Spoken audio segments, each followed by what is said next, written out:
Si je vous dis handicap, vous pensez à quoi en premier? À mes élèves. Je travaille dans l'enseignement spécialisé avec des élèves handicapés mentaux modérés, profonds. La ville en général n'est pas adaptée à plein de handicaps, c'est sûr.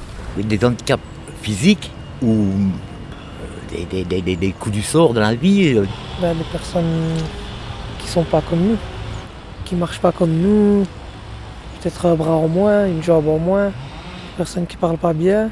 Il y a beaucoup de handicaps. Et si je vous dis handicap et sexualité? Pas de commentaire? Ça me mettra... Je sais pas comment répondre à ça. Oui, si on ne rentre pas dans les normes, directement on est marginal, quoi. Certains ont des besoins.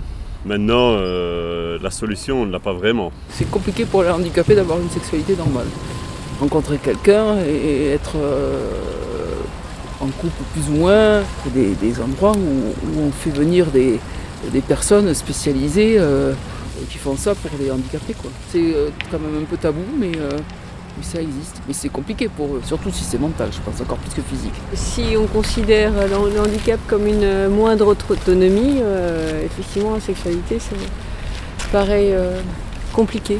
Là, il y a une série australienne qui en parle un petit peu. C'est sur Arte Replay et c'est sur 2 handicapés en fauteuil mais qui n'ont pas les mêmes handicaps. Il y en a un, il a aussi un handicap, il est en fauteuil et en plus il n'arrive pas à s'exprimer. Enfin il s'exprime mais seulement pour ceux qui sont proches de lui qui peuvent le comprendre. Les autres c'est un peu compliqué. Quelles sont les difficultés rencontrées par les personnes en situation de handicap d'après vous pour vivre une sexualité libre et épanouie? Il y en a qui ne savent pas l'exprimer, d'autres qui savent l'exprimer mais qui ne savent pas le contrôler. Certains ont besoin de l'exprimer, d'autres n'ont aucun ressenti par rapport à ça. Donc voilà, ceux qui n'arrivent pas à s'exprimer, ils l'expriment autrement. Et d'autres ont des besoins, se cachent ou...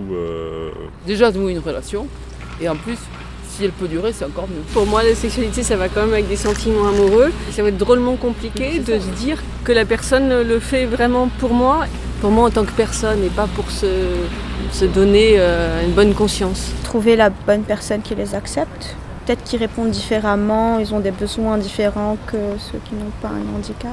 Ça dépend si c'est physique ou si c'est mental aussi. Difficile de trouver une personne déjà, parce qu'il y en a... Ils se moquent et ils se disent je peux pas vivre avec une personne comme ça et tout.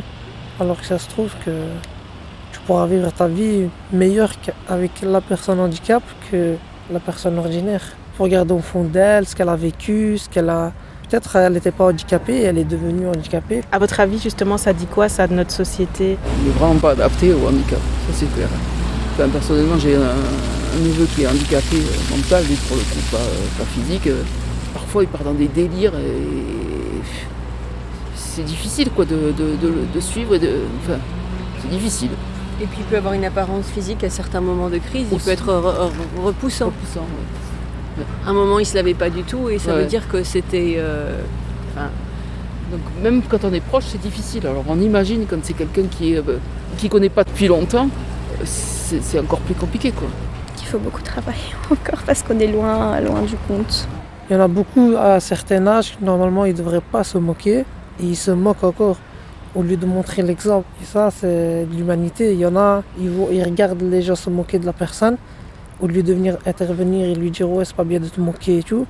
Il faut avoir du respect envers tout le monde. Finalement, un monde où tout le monde, y compris les personnes en situation de handicap, pourrait vivre une sexualité libre et épanouie, c'est possible d'après vous? Je pense que ce serait difficile. Parce que certains n'ont pas de limites, entre autres. Certains n'ont pas les normes sociales qu'on connaît. Mais bon, ils pourraient pour certains aussi les acquérir. Donc c'est difficile de généraliser et de mettre ça à l'ensemble de la société avec des normes. Dans l'absolu, oui, c'est possible, mais... Et quand on voit les extrémismes qu'il y a en ce moment, là, dans tous les sens, quelle que soit la religion, si ça a un impact déjà sur les personnes qui sont pas handicapées, ça en a encore plus sur les personnes handicapées. Peut-être, mais il faut y travailler pour que ça soit plus accessible à tout le monde. Je sais qu'il y a des personnes dont les services sont demandés par la famille, par exemple d'une personne qui a des handicaps physiques ou mentaux, pour qu'ils puissent justement vivre leur sexualité, qu'ils vivent différemment. Il y a des personnes qui ont juste besoin d'avoir un câlin, d'autres qui ont vraiment besoin de vivre l'acte sexuel. S'ils ne trouvent pas justement des personnes complémentaires avec qui ils peuvent vivre pleinement leur sexualité.